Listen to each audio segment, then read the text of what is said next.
morning. Can you all hear me okay? Yep. Good, okay. So if you could all gather around. So we're going to have a ceremony, and that's going to last for about 15-20 minutes.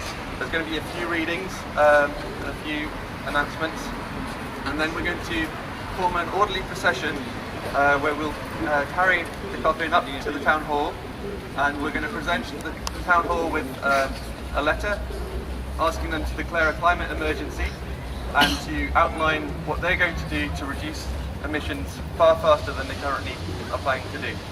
So today is a day of sadness and mourning and grief, but it's also a day of rebellion, where we're going to take our demands and say this is not the future that has to come to pass, this is not the future we want to see, and that we're going to try and stand up and make sure we do something about that.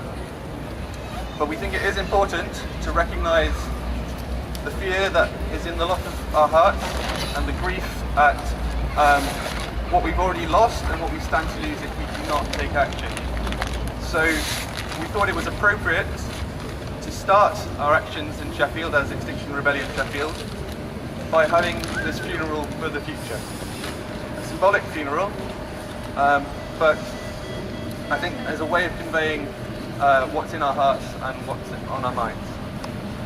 So we've got 5 readings for you this morning, and if anybody else has any comments or remarks that they'd like to make after that, we'd welcome those as well. So I'll set up to kick us off, and I'm going to read a poem by Edward Thomas, who was a poet active and writing during the First World War.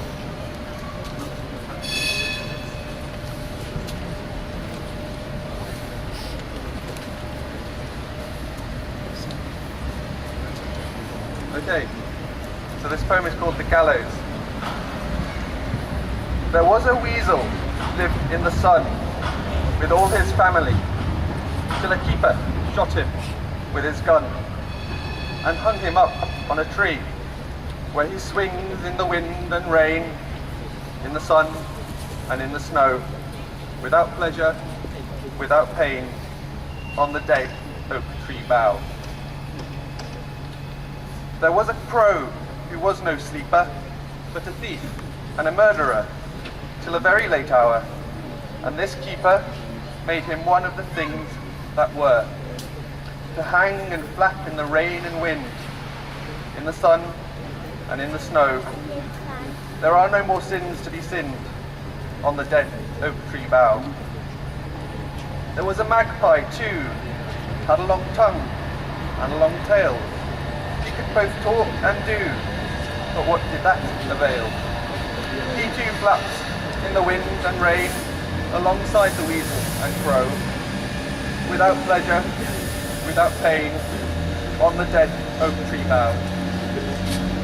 And many other beasts and birds, skin, bone, feather, have been taken from their feasts and hung up there together, to swing and have endless leisure in the sun and in the snow, without pain, without pleasure, on the dead oak tree bough.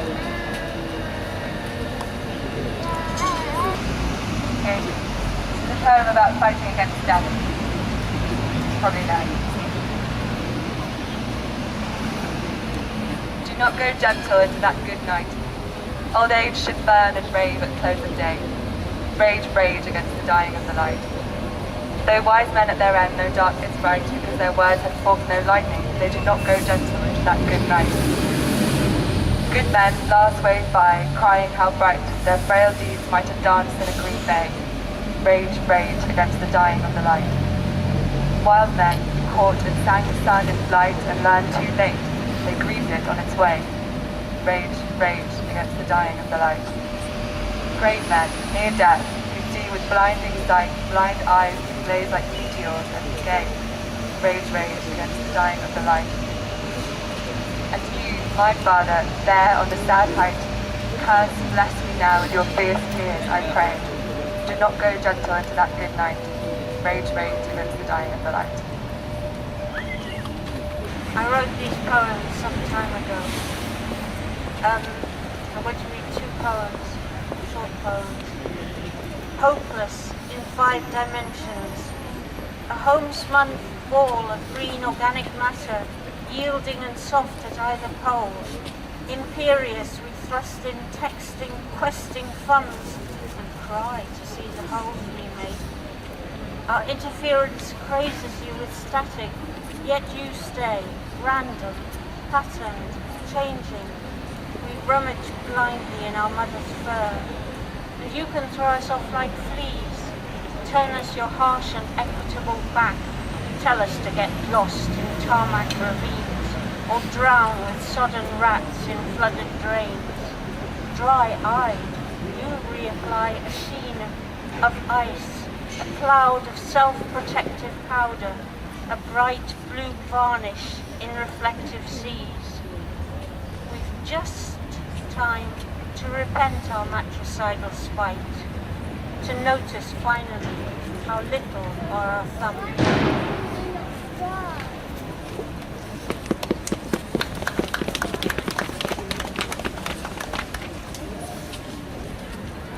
This is called not drowning but waving.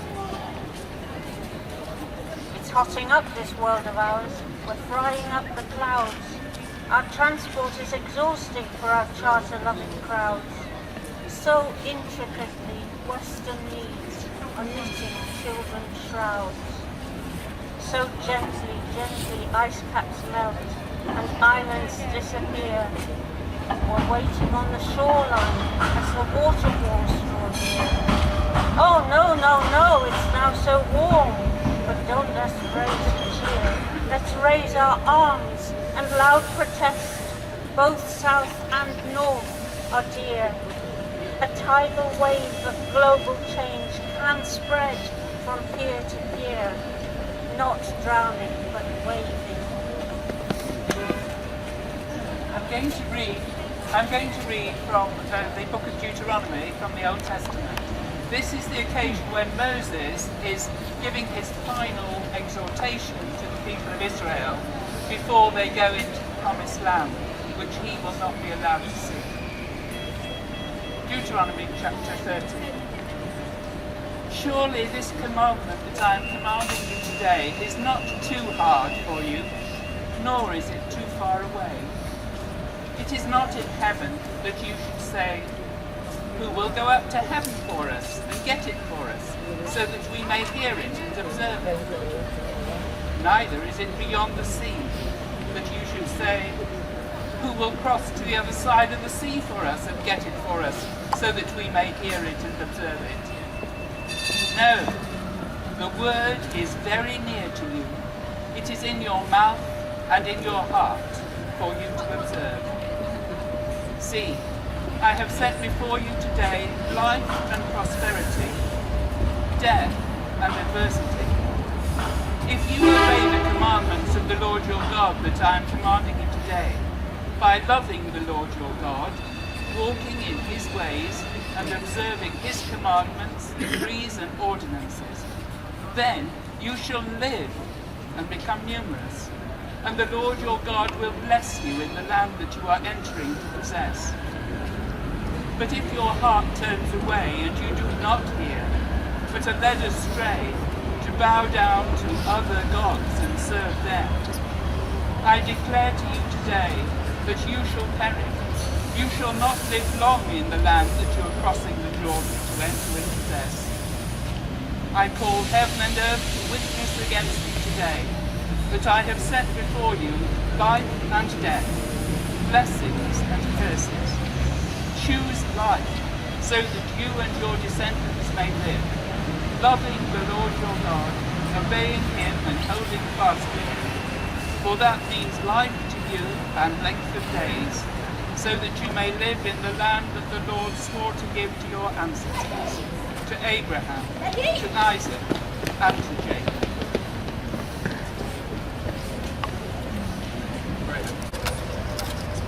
I'm going to read from a book called 6 Degrees, which was published 11 years ago.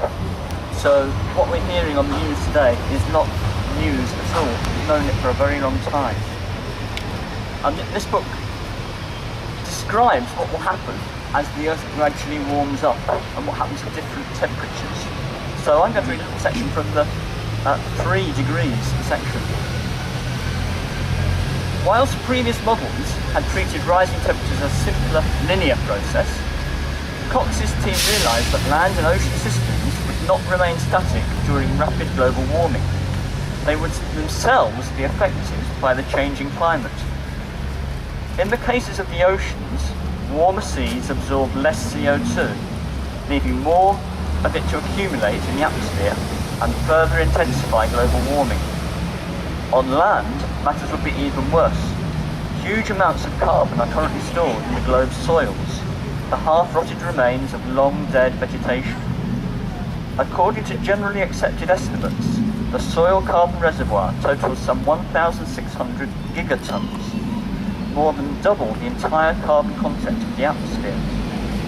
As soil warms, bacteria speeds up their work to break down this stored carbon, releasing it back into the atmosphere as carbon dioxide.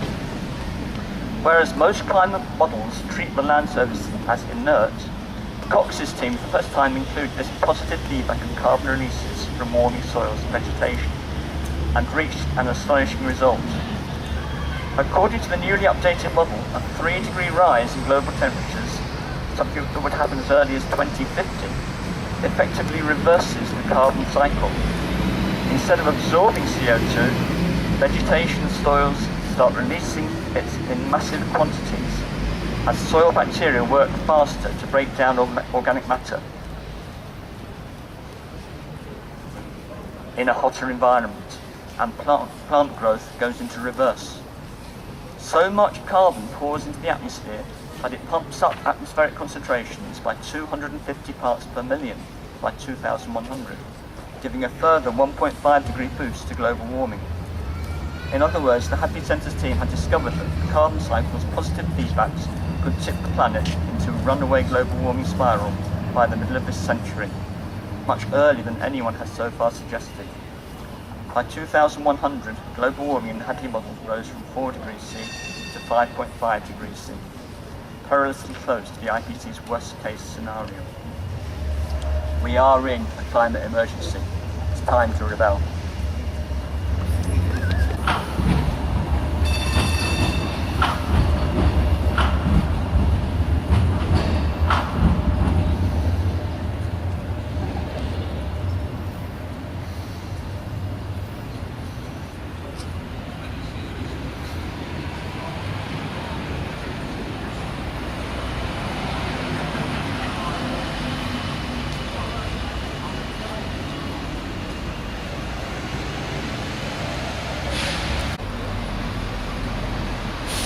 Thank you very much. May God bless you with discomfort and easy answers, half-truths and easy relationships, so that you may live deep within your heart. May God bless you with anger at injustice, oppression and exploitation of the earth and its people, so that you may work for justice, sustainability, freedom and peace. May God bless you with tears to shed for those who suffer from pain, rejection, starvation, forced migration and war, so that you may reach out your hand to comfort them and turn their pain into joy. And may God bless you with enough foolishness to believe that you can make a difference in this world, so that you can do what others claim cannot be done. Amen. Okay, so the bit that I'm always a bit nervous about. So I'm going to teach you how to sing a song that we're going to sing as we go about our march. So it's a very simple song, and it basically has only 3 verses, and we'll sing those verses in unison. So the first one is, they are digging us a hole, they are digging us a hole, 6 feet underground, where a pipeline will go. Okay, that's the first verse. The second verse is, they are digging us a hole, they are digging us a hole, 6 feet underground, where our future will go. third verse is, we will lay down our bodies, but they won't take our souls, and we won't stand by and watch as they dig us a hole. Okay?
Let me take a video, mate.